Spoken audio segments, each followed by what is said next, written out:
Greetings from the JEE journey. In this video, we are going to discuss about vectors. So, vectors क्या होता है? Vectors is a physical quantity which has both magnitude and direction. ठीक है. और vectors are used to represent quantities where direction is an important as well as magnitude is also important. Okay. जहाँ पर दोनों की ज़रूरत है, डायरेक्शन और मैग्नीट्यूड की, वो फिजिकल क्वांटिटीज को रिप्रेजेंट करने के लिए वेक्टर्स यूज होता है. ठीक है. अब वेक्टर्स का रिप्रेजेंटेशन कैसा है? तो जो एरो होता है ना, ये कोई एक वेक्टर होगा. ठीक है, वेक्टर ए. इसको ऐसे लिखा जाता है, वेक्टर ए. या तो फिर इसको बोल्ड करके लिखा जाता है, something like this, vector A. ठीक है. या तो ऊपर एरो बना दो या तो बोल्ड में लिख दो. ठीक है. अ, ये है. फिर ये वेक्टर ए जो बना, वेक्टर ए में एरो जो दिखा रहा है वो डायरेक्शन दिखा रहा है, डायरेक्शन. ठीक है. और जो इसकी लेंथ है, that is proportional to magnitude of the physical quantity जिसको ये रिप्रेजेंट कर रहा है. ठीक है. सो जो लेंथ होती है वो मैग्नीट्यूड को रिप्रेजेंट करती है, और जो एरो होता है उसका हेड पार्ट जिस डायरेक्शन में शो हो रहा है वो डायरेक्शन उसकी है, फिजिकल क्वांटिटी की. ठीक है. अब एग्जाम्पल में 60 किलोमीटर पर आवर नॉर्थ में बोला तो ये वाला, इसका ये वेलोसिटी बनेगा, वेलोसिटी का वेक्टर वी. और कितना है? 60 किलोमीटर पर आवर, तो ये लेंथ कुछ 60 यूनिट्स होगी. ठीक है, 60 यूनिट्स. और ये नॉर्थ डायरेक्शन. ठीक है. So this is the representation of this statement, ये वेक्टर का. ठीक है. अब वेक्टर आया तो स्केलर भी आएगा. सो स्केलर क्या है? स्केलर में खाली मैग्नीट्यूड चाहिए अपने को, है ना. खाली अगर मैग्नीट्यूड की बात करें जहाँ पे डायरेक्शन का कोई मीनिंग नहीं होता, वैसे फिजिकल क्वांटिटीज को रिप्रेजेंट करने के लिए स्केलर यूज किया जाता है. ठीक है. स्केलर को एक रेगुलर नंबर ए, उधर बोल्ड ए लिखा या ए के ऊपर ये एरो लगाया. ठीक है. और स्केलर इधर में नॉर्मल ए, कैपिटल में. ठीक है. सो ये रिप्रेजेंट कर लेगा. मैथमेटिकल नोटेशन सिंपल है, विदाउट कोई एरो एरो नहीं लगाना. रेगुलर नंबर वेरिएबल की तरह ही ट्रीट करना है. और उसका एग्जांपल क्या है? 5 kg मास. उसमें क्या डायरेक्शन होगी? कुछ भी नहीं. और 25 डिग्री सेल्सियस टेम्परेचर, इसमें भी क्या ही होगी? प्योरली मैग्नीट्यूड का गेम है. वहाँ पे स्केलर क्वांटिटीज यूज होगी. ठीक है. सो ये वेक्टर और स्केलर के बीच में डिफरेंस आ गया.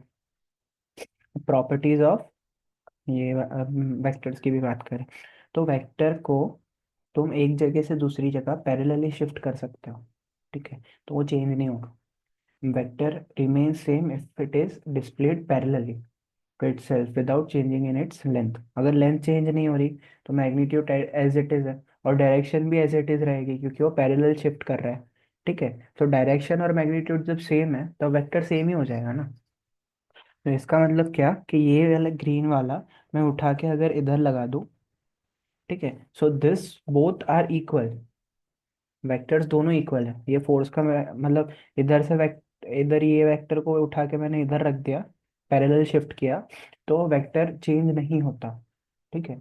फिर नेक्स्ट है, वेक्टर को अगर एक पॉइंट पे पकड़ के वेक्टर को अगर घुमाया, ठीक है, थीटा एंगल पे, तो वो चेंज हो जाएगा क्योंकि डायरेक्शन चेंज हो रही है. ठीक है. अब थीटा इधर कितना होना चाहिए? थीटा इधर 2n पाई नहीं होना चाहिए. 2n पाई से क्या होगा? 360 घूम के वो वापस वही पोजीशन पे आ जाएगा, तो सेम हो जाएगा क्योंकि डायरेक्शन मैच कर जाएगी. ठीक है. सो जब थीटा 2n पाई नहीं है, कुछ ना कुछ थीटा है 2n पाई के अलावा, और उसको रोटेट किया उस थीटा से, तो वेक्टर चेंज हो जाएगा, बाकी सेम रहता है. ठीक है. सो रोटेशन से वेक्टर चेंज होता है, पैरेलल शिफ्ट से नहीं होता. ठीक है. अब फ्रेम ऑफ रेफरेंस चेंज हुई तो वेक्टर चेंज नहीं होता. वेक्टर्स की भले स्टार्ट पॉइंट और एंड पॉइंट के जो कोऑर्डिनेट्स है 3D में वो चेंज हो जाए, बट फ्रेम ऑफ रेफरेंस से कोई फर्क नहीं पड़ता. वो कोऑर्डिनेट्स फ्रेम ऑफ रेफरेंस के रिलेटेड थे. फ्रेम ऑफ रेफरेंस चेंज हुई तो कोऑर्डिनेट्स चेंज होगी. उसका मतलब ये नहीं कि फिजिकल क्वांटिटी चेंज हो जाएगी. कभी देखा है कि कहीं पे बैठे हुए हो और कुछ कार को मूव करते हुए देख रहे हो, अब तुम्हारे बैठने की पोजीशन कहीं चेंज कर रहे हो तो वो कार को अलग डायरेक्शन से मूव करता हुआ देखोगे. तो बस वो तुम देख जो रहे हो ना, व्यू तुम्हारा चेंज हो रहा है, बट कार तो वैसे की वैसे ही मूव कर रही है. ठीक है. सो फिजिकल क्वांटिटी में कोई डिफरेंस नहीं आ रहा, वेक्टर में कोई डिफरेंस नहीं आ रहा, बस फ्रेम ऑफ रेफरेंस चेंज हो रहा है. ठीक है। अगर मूव करने पे भी फ्रेम ऑफ रेफरेंस चेंज किया तो भी वेक्टर चेंज नहीं होता, और फ्रेम ऑफ रेफरेंस को रोटेट भी किया तो भी वेक्टर एज इट इज रहता है। भले वैल्यूज बदल जाएगी, जो भी उसकी इक्वेशन होगी वो बदल जाएगी, क्योंकि वो सारी फ्रेम ऑफ रेफरेंस के रिलेटेड होती है। ठीक है। पर एक्चुअल में फिजिकल क्वांटिटी चेंज नहीं हो रही। ठीक है। अब प्रॉपर्टीज हो गई। अब टाइप्स ऑफ वेक्टर। तो फर्स्ट है जीरो वेक्टर। जीरो वेक्टर क्या है? सिंपल, जिसका मैग्नीट्यूड भी ना हो और डायरेक्शन अनडिफाइंड हो। मतलब एक डॉट है, डॉट की क्या डायरेक्शन डिफाइन करेंगे, तो मैग्नीट्यूड उसका जीरो है तो डॉट से रिप्रेजेंट कर सकते हैं, एकदम छोटा सा। ठीक है। अब जीरो, नॉन जीरो वेक्टर क्या होगा? जिसका नॉन जीरो मैग्नीट्यूड होगा, जिसका नॉन जीरो मैग्नीट्यूड होगा उसकी डेफिनेटली डायरेक्शन होगी, वेल डिफाइंड डायरेक्शन होगी, तभी उसको वेक्टर बोलेंगे। तो ये दोनों हो गए। फिर इक्वल वेक्टर्स क्या होते हैं? जिसका मैग्नीट्यूड, डायरेक्शन और ये सब कुछ सेम हो। ठीक है, डायरेक्शन, ओरिएंटेशन और मैग्नीट्यूड सब कुछ सेम हो। तो ये जो है, ये तीन इक्वल वेक्टर्स है। ठीक है। अब नेक्स्ट क्या है? Next is parallel vectors. तो पैरेलल वेक्टर्स मतलब क्या? कि direction of vector should be same. Magnitude same हो भी सकता है, नहीं भी हो सकता, वो मैटर नहीं करेगा, बस डायरेक्शन सेम होनी चाहिए। अब नेगेटिव वेक्टर्स क्या है? नेगेटिव वेक्टर्स जो इक्वल वेक्टर्स है उसका ऑपोजिट है। इक्वल वेक्टर्स का ऑपोजिट है, मतलब डायरेक्शन में चेंज है। ये ओरिएंटेशन और मैग्नीट्यूड सेम रहेंगे, बस ये ऑपोजिट हो जाएगा। ठीक है। So this is the difference. ये आ गया और ये आ गया। अब पैरेलल वेक्टर का भी एक डिफरेंस ये है, पैर है एंटी पैरेलल। वो क्या होगा? This one. ये एंटी पैरेलल।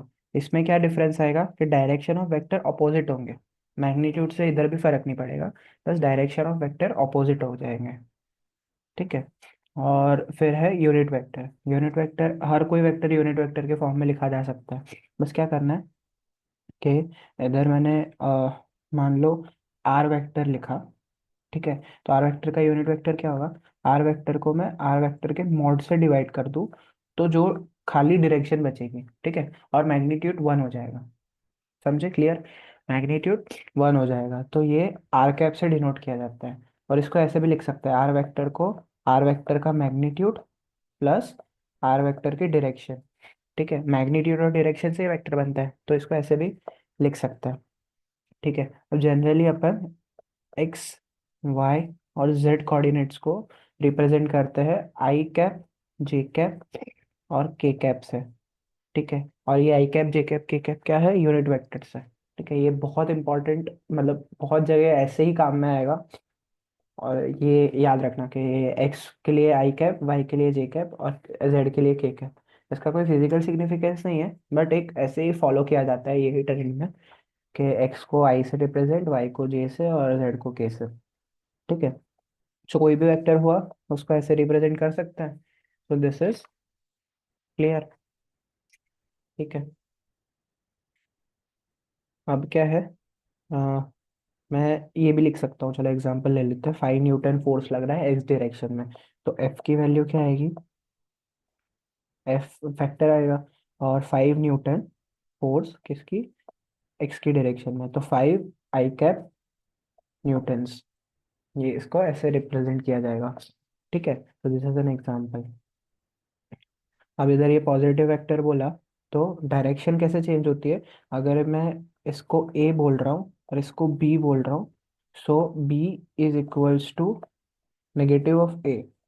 डायरेक्शन ऑपोजिट करने के लिए बस एक माइनस साइन ऐड कर दो, माइनस साइन लगा दो, डायरेक्शन फ्लिप हो जाएगी। ठीक है। अब next is angle between vectors. ठीक है। सो एंगल बिटवीन वेक्टर्स क्या होते हैं? जो फर्स्ट वेक्टर होता है, लेट्स टेक दिस, ये फर्स्ट वेक्टर है और ये सेकंड वेक्टर है। ठीक है। तो के फर्स्ट वेक्टर के हेड से दूसरे वेक्टर की टेल अगर टच करे तो कितना ऊपर वो शिफ्ट कर रहा है, इसको थीटा बोलेंगे। ठीक है। ये फर्स्ट वेक्टर और सेकंड वेक्टर। और मतलब फर्स्ट वेक्टर से सेकंड वेक्टर जाने पे कितना एंगल शिफ्ट आ रहा है उसको थीटा बोलेंगे। तो ये फर्स्ट वेक्टर के अगर मैं ऐसे लाइन आगे खींच दूँ, एक्सटेंड कर दूँ, तो ये लाइन से इस लाइन पे, ये वाली लाइन पे जाने में थीटा एंगल आ रहा है। ठीक है। सो ये एंगल बिटवीन वेक्टर्स हो गया। This is theta, angle between vectors, दो वेक्टर के बीच में क्या एंगल है।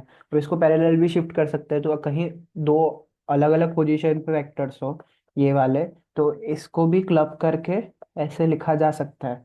और इसके बीच में जो भी एंगल आएगा, थीटा 1 थीटा 2 जो भी आएगा वो आएगा, ठीक है।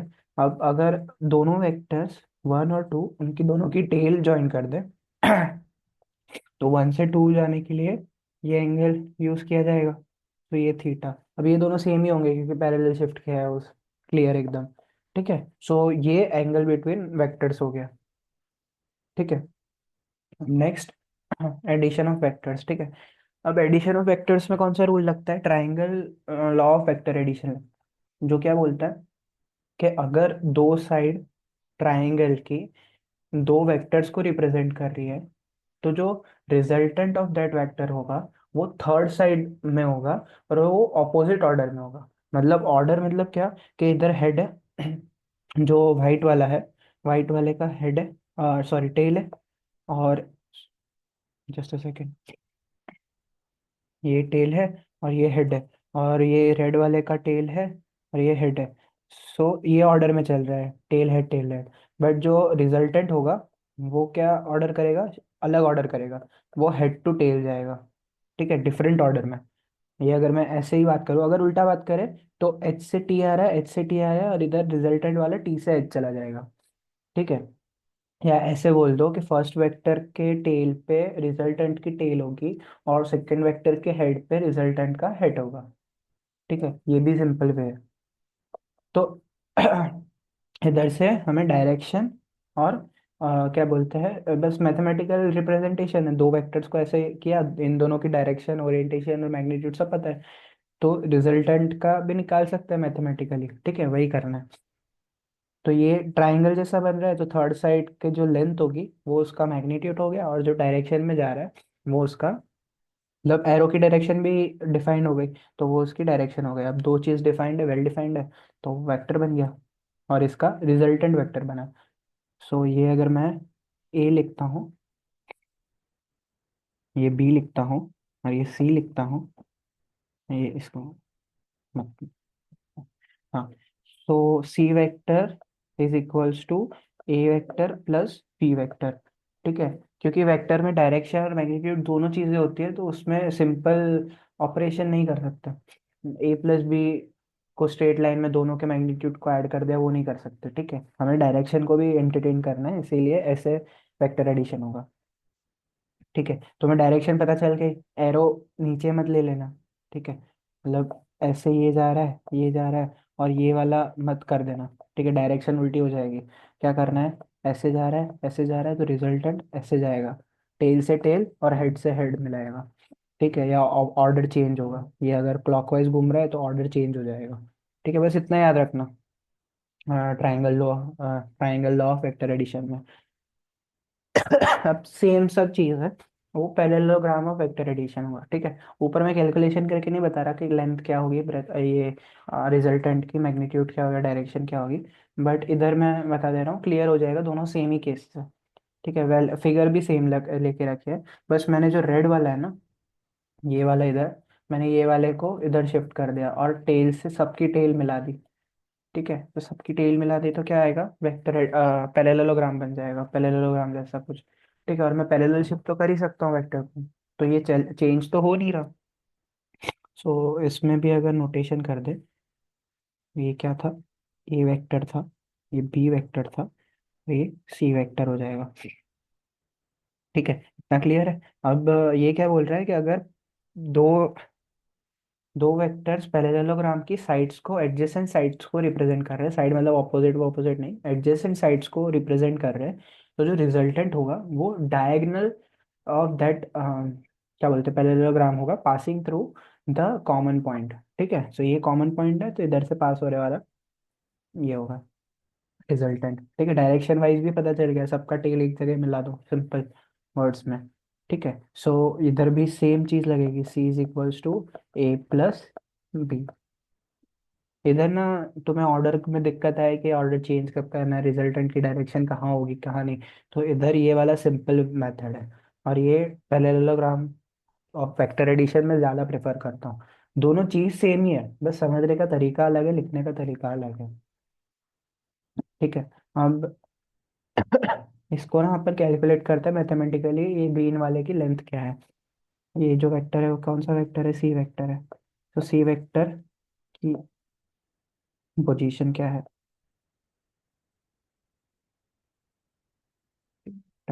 ठीक है। अब इसका मैं ओ पी क्यू आर लिख देता हूँ। ठीक है। ये सारे पॉइंट, अब ये ट्रायंगल ही बन रहे हैं सबके सब। तो मेरे को क्या चाहिए, पहले ट्रायंगल से मैं ओपी और ओ आर की वैल्यू निकाल लूंगा। सो मेरे को किस में इंटरेस्ट है, पी क्यू आर में इंटरेस्ट है, ट्रायंगल पी क्यू आर में। ट्रायंगल पी क्यू आर में से ये एंगल थीटा है। ठीक है। Angle between two vectors. ठीक है। और इधर फाई एंगल होगा। हमें थीटा पता होगा क्योंकि ए और बी की डायरेक्शन वगैरह सब पता है, तो थीटा निकल जाएगा, पता होगा। फाई निकालना है क्योंकि फाई नहीं पता अपने को। ठीक है, फाई निकालना है और सी का मॉड निकालना है। सी मॉड नहीं पता और फाई नहीं पता।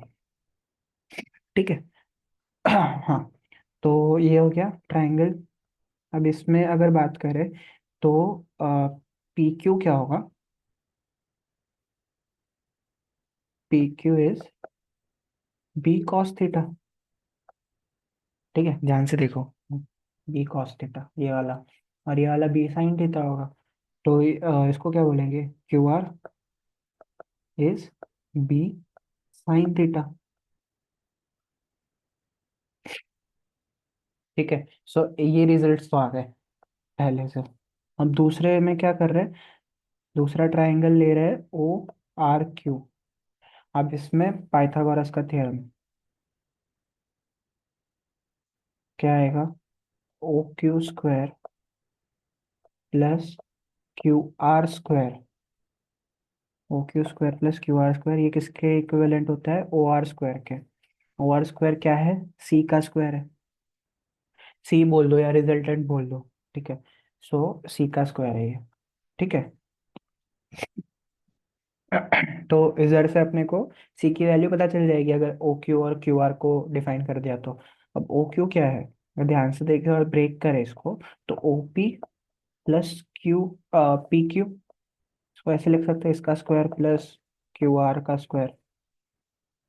ठीक है। अब ओ पी को तो सीधा सीधा ए है। ठीक है। पी क्यू क्या है, बी कॉस थीटा, और ये क्या है, बी साइन थीटा। तो क्या इक्वेशन बनी, C square is equals to A plus B cos theta whole square plus B square sine square theta. ठीक है, ये इक्वेशन बनी। सो अब इधर क्या आएगा, सी स्क्वायर वापस से A square plus B square cos theta का स्क्वायर प्लस बी। भैया 2-5 मिनट में आओ ना। तो ये क्या होगा, 2ab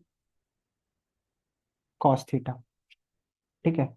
प्लस ये B square sine square theta. ठीक है। सो ये B square cos square theta और B square sine square theta अगर मिल जाएंगे तो cos square plus sine square 1 हो जाएगा। तो ये तो नलीफाई हो जाएगी और बी ही बचेगा। तो A square plus B square plus 2ab cos theta, ये सी स्क्वायर की वैल्यू है। ठीक है। सो रिजल्टेंट क्या लिखा जाएगा, resultant C is equals to A square, लिखा जाएगा A square plus B square plus 2ab cos theta. ठीक है। सो रिजल्टेंट ये आ गया। कोई भी रिजल्टेंट निकालना, रिजल्टेंट को जनरली आर से लिखते हैं, कैपिटल आर से। सो रिजल्टेंट क्या होता है, वो उस वेक्टर के मैग्नीट्यूड का स्क्वायर प्लस दूसरे वेक्टर के मैग्नीट्यूड का स्क्वायर प्लस 2 टाइम्स ऑफ वो वेक्टर इनटू दूसरे वेक्टर का मैग्नीट्यूड इनटू एंगल बिटवीन, मतलब cosine of angle between those two vectors. ठीक है। सो ये वैल्यूज आ गई, सिंपल। तो मेरे को मैग्नीट्यूड तो मिल गया, मैग्नीट्यूड का तो सॉर्ट हो गया। अब मेरे को क्या निकालना है, मेरे को इंटरेस्ट है डायरेक्शन में। तो डायरेक्शन कैसे निकालेंगे, तो मैं ये सेम चीज़ कॉपी करके नीचे लिखता हूँ। ये है ना, ये इसको थीटा चाहिए मेरे को, इधर लिख देता हूँ मैं। मेरे को क्या चाहिए, फाई निकालना है अब। ठीक है, फाई मेन मुद्दा है। तो मैं ट्राइंगल ओ क्यू आर को लूँगा। उसमें क्या मिलेगा मेरे को, जो सी का वेक्टर है, मतलब ऐसे भी लिख सकता हूँ मैं, टेन फाई की वैल्यू निकाल लेता हूँ चलो, क्योंकि कोई भी एंगल निकालना है तो टेन और ट्रिग्नोमेट्री से ही निकलेगा। तो टेन फाई की वैल्यू निकालता हूँ, वो क्या है, Q R upon O Q. ठीक है, सो क्यू आर को मैं क्या लिख सकता हूँ, Q R can be written as, इधर से ये वाले रिजल्ट से, इधर से Q R can be written as B sine theta upon नीचे ओ, ओ क्यू है, ओ क्यू को मैं O P plus P Q लिख सकता हूँ, और ओ पी ए बन जाएगा सीधा, और पी क्यू क्या बनेगा, बी कॉस थीटा। ठीक है, सो इधर से फाई क्या आ जाएगा, tan inverse of B sine theta upon A plus B cos theta. ठीक है, तो ये वेक्टर एडिशन का सिंपल सॉर्ट हो गया, फाई की वैल्यू मिल गई, और ये मैग्नीट्यूड भी रिजल्टेंट की भी मिल गई। इधर ही मैं लिख देता हूँ, फाई क्या है, जब एंगल भी मिल गया मैग्नीट्यूड भी मिल गया, तो ये दोनों वेक्टर आर नहीं, वेक्टर आर नहीं, और क्या लिया था ऊपर, वेक्टर सी को रिप्रेजेंट करेंगे। ठीक है, सो डायरेक्शन के लिए ये क्या था, tan inverse B sine theta था, B sine theta upon P plus B, P नहीं, A plus B cos theta. ठीक है, तो ये दोनों से हमें सी वेक्टर मिल जाएगा, जो कि रिजल्टेंट है ए प्लस बी का, which is resultant of A plus B. ठीक है, क्लियर। अब सब्ट्रैक्शन ऑफ वेक्टर्स देख लेते हैं। सब्ट्रैक्शन ऑफ वेक्टर्स में ना कुछ करना नहीं है वैसे, एक ट्रिक का ही, सिंप्लीफिकेशन की एक ट्रिक जो होती है वही यूज़ करनी है सिंपल वे में। सब्ट्रैक्शन ऑफ वेक्टर्स में क्या, अगर मेरे को P vector minus Q vector करना है, ठीक है, सब्ट्रैक्शन में, सो मैं इसको कैसे लिख सकता हूँ, मैं इसको ऐसे भी तो लिख सकता हूँ ना, P vector plus minus Q vector. ठीक है, तो ये भी चल जाएगा। अब क्यू वेक्टर, ये मान लो क्यू वेक्टर, और ये पी वेक्टर है, तो मेरे को माइनस क्यू वेक्टर चाहिए, तो उसके लिए क्या करना पड़ेगा, मेरे को बस डायरेक्शन फ्लिप करनी है, बस डायरेक्शन फ्लिप। ठीक है, तो ये क्या आ जाएगा, माइनस क्यू वेक्टर आ जाएगा। ठीक है, अब मैं पी वेक्टर और माइनस क्यू वेक्टर को एक दूसरा वेक्टर मान लो, कुछ टी वेक्टर मान लो। ठीक है, टी वेक्टर से रिप्रेजेंट कर दो, तो मैं इसको टी वेक्टर बोल देता हूँ। अब सिंपल क्या करना है, P vector plus T vector कर दूँ, तो वो वही रिजल्ट देगा जो P vector minus Q vector देगा। ठीक है, सो ऑपरेशन से क्या फर्क पड़ रहा है, रिजल्ट तो सेम आ रहा है ना, जो भी आएगा आर वेक्टर। ठीक है, सो अपने को आर वेक्टर में इंटरेस्ट है, तो वापस से वही चीज़, ये टी वेक्टर बना दो और इसमें वेक्टर एडिशन कर दो, और ये आर वेक्टर मिल गया। सिंपल, बस इतना ही दिमाग लगाना था। ये क्यू वेक्टर को डायरेक्शन रिवर्स की, ये बन गया, और पी और टी वेक्टर का एडिशन किया तो आर वेक्टर बन गया। ठीक है, सो वेक्टर सब्ट्रैक्शन ऐसे किया जाता है, वेक्टर एडिशन मतलब वेक्टर एडिशन ही कर रहे हैं, बस माइनस फ्लिप करके, वेक्टर को फ्लिप करके उसकी डायरेक्शन चेंज करके ऐड कर रहा है बस। ठीक है, so this is done. Thank you for watching. Next video में दूसरा पार्ट कवर करेंगे वेक्टर्स का, जो और भी बाकी है।